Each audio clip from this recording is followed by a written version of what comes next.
Alright, today's gonna be a little bit different than what I'm used to doing, which is to read off a passage that I found really interesting.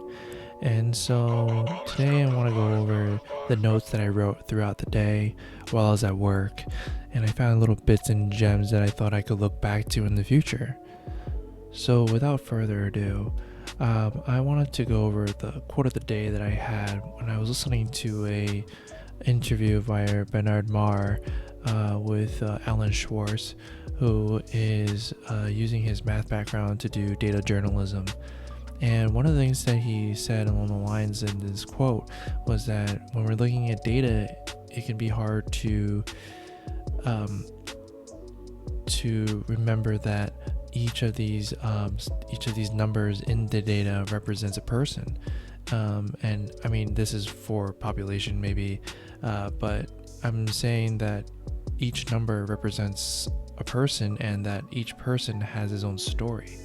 And so writing in data journalism, we could really extract, one person from that data and really dig into it to really learn about it and get an overview of like how this story paints out. And what was really most striking to me was that the numbers don't lie, the words do. So it's up to us to make this more literate for people to understand the numbers, and that can be a really important job, because more often than not, a lot of people have been, no, I shouldn't say more often than not, but people make statements and maybe I think they're employing doublespeak, which they say something and they confidently say it, but truly means something else. So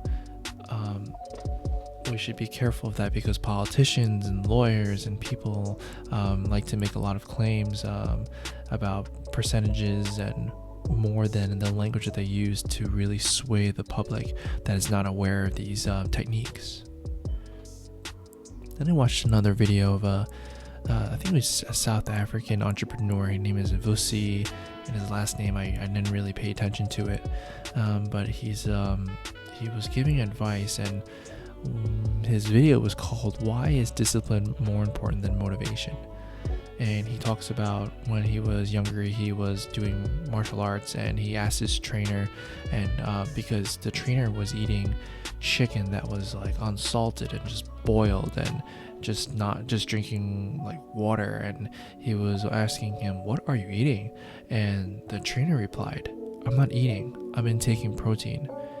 And it's this type of thinking that is more logical, it's more disciplined, because it can be difficult for someone to hold back from what they want to eat sweets, eat salty snacks, and eat unhealthy because their body's telling them to, their emotions are telling them to.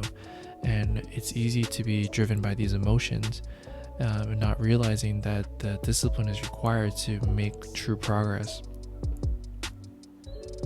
And while we're still talking about Vusi, I would love to say that another quote that I really, really love is, we often get angry at things that are going on around us, and we blame and point fingers and we vent about it to other people, yet there has been no progress made when we're doing that. And to be objective to it, even though you can be angry, you can be in these emotions, which are all valid, the progress bar has never moved. So the quote is that we can be in our emotions, or we can be making progress. We cannot have both.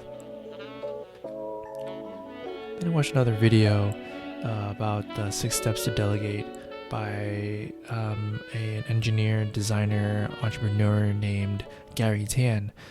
And the 6 steps to delegate, because he goes over this in detail, because back in the day he was doing delegation, and one of his subordinates, his employees, talked to him in private and said, "I have never felt so disrespected in my life." And I haven't been in too many positions where I'd be in delegating, maybe in my second job, and I can say that was pretty difficult, not really knowing how to tell people to do things. So the 6 steps goes like this, okay? The step 1 is to tell your employees what needs to be done, like the objective, and don't assume people are going to do what you're telling them to without telling them. Okay, the second step is to tell them why, to provide some kind of context. The step 3 is to tell them how to measure completion. What are the things that need to be done to be said that it's done? Step 4, we can provide a way to get their buy-in. What I mean is that, is this something they should be doing? Because just because you need it doesn't mean it's something they should do. And if they give you pushback, why not? Step 5, you got to give authority to them and make it clear to the other people on the team that they have authority. Finally, step 6 is to check in and follow up. Because if it's important to do now, then it's important to follow up. And that's it for today. I really think during the day when it's just you're going through the motions, it's good to just touch up on these things that remind us and continue to learn throughout the day. So thanks for listening, and this is a first take, so I'm really excited. So let's try this tomorrow.